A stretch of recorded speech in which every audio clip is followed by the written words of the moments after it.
that was the case, because freshman year and sophomore year, I didn't go to homecoming.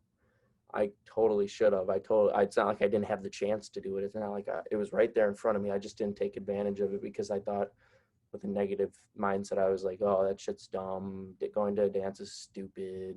But it's just like the experiences looking back now. I definitely was like, I'm like, shit, I totally should have gone to all the homecoming stuff every single year.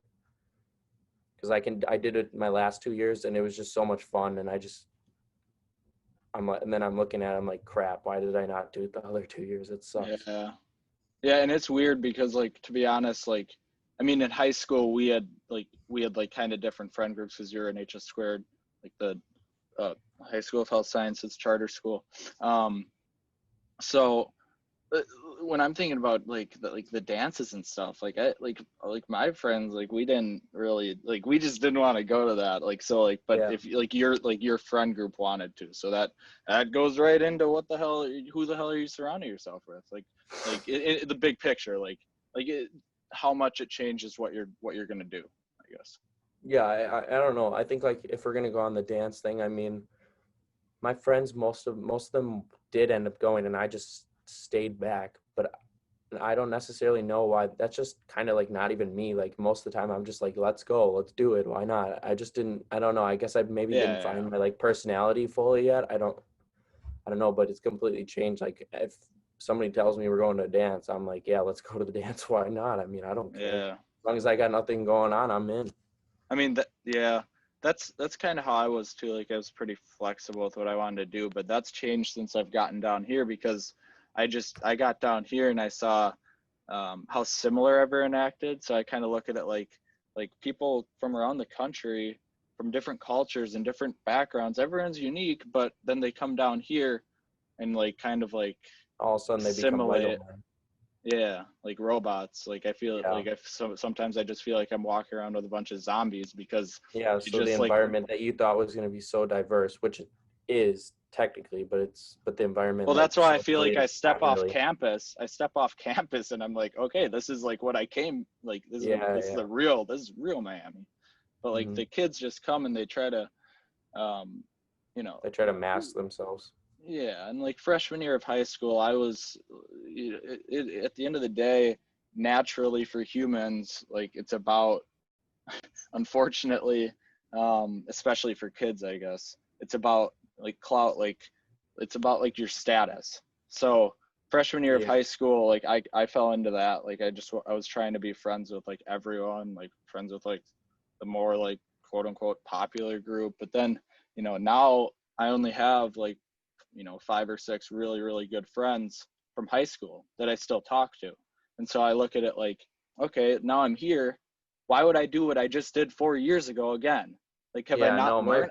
Have these kids not learned anything from the past 4 years? I'm not the only one that went through exactly what I just said. Like, yeah, so no. I'm come here and I'm very, very. There's so many kids, so I can just be like exactly who I am and know that I'm gonna end up having, like, I would much rather have a few like really close friends, you know, there and here, than try to just do everything that everyone else is doing and have a bunch of like fake ass friends. Yeah, no. My perspective completely changed.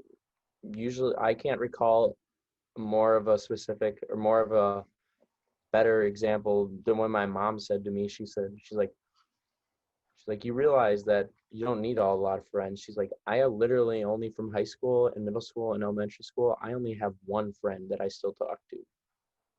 Like that was just Yeah, a shocker to that's me. like that's like how my I was mom like, is too. really, one friend? Yeah. And she was like the girl that was like, my mom dated the senior quarterback in high school. Like she had been somewhat popular or Yeah, popular, whatever you call whatever. it, Yeah, fake popular, whatever, some yeah, allusion. But I mean, look at her. She literally only has one friend from that. And I just, at that point, I was just like, shit, like, why am I just talking to these fake ass people that are nothing like me? Like, I'm just like kind of trying to be somebody I'm not. So I was just like, yeah, fuck, I do not want to talk to these people. Like, so I just immediately just went to like my main friend group. Like, I was like, okay, so I got you, I have Aiden, I have like TJ, I have like Mitch, and I have like, I'm definitely missing some Will, Evan, yeah. like the people that actually respect me, the people that I think a key thing is like find people that will hit you up instead of you hitting them up. I found myself a lot of times hitting other people up. I was like, you want to hang out? Oh, you want to do something? But then I'd find myself sitting at home on a Friday night Yeah. alone, and I'd go, nobody's hitting me up. And then it'd Yeah. be somebody like you, and then I'd be like, well, there's my real friends. Yeah. Well, that, yeah, like that's like I kind of really figured that out. Honestly, like by the end of senior year, like by senior year, I already kind of had a good idea, like who my real Yeah, friends were. But like I got down here and like I got COVID right away, and we were like my mom and I were quarantining, and I just said, okay, like I'm deleting Snapchat. Like I just want to see what this does. And so I put on my Snap story. I said, um, deleting Snap for a few days. Text me if you need me. And those yeah. people, those I never saw that. So I was like continuously Snapchatting. He was like, dude, he must have died or something. And I'm like, what the hell? Like I yeah, never but saw we were the Snapchat FaceTiming. story, so I was so Yeah. confused. But like that's exactly how I figured out who my friends are. And if people did that, then like they would. It's literally as simple as that. Oh Like yeah, no, those I'm no like perfect I have like person. five, Yeah, no. six, seven people that hit me up. I'm like, okay, like No, I can go on that's Snapchat them. right now and literally read off like I would not even I'm total victim of this. Like I can read this right now. I can go off my Snapchat and read like I bet you 30 people I have no idea who they are. And they I know, and that's why I continuously just stopped Snapchat doing that me shit. I every don't do the single day. streaks and all that. Yeah, it's like I, wasting I time. just respond simply. I don't do like a streak or anything. I just respond. I don't know if it makes their day to see me. I don't really care, but I mean I don't know. Yeah, I It's saw just odd. something that like Murphy, like Dylan Murphy, put on his Instagram story or something, and it was like, it's unhealthy to give. It's spiritually unhealthy to give everyone access to you. Yeah. Like you, and that goes as simple as like on the ground as Snapchat, like snapping a bunch Yeah, of I mean, people. I feel like social media really plays a big role in this, but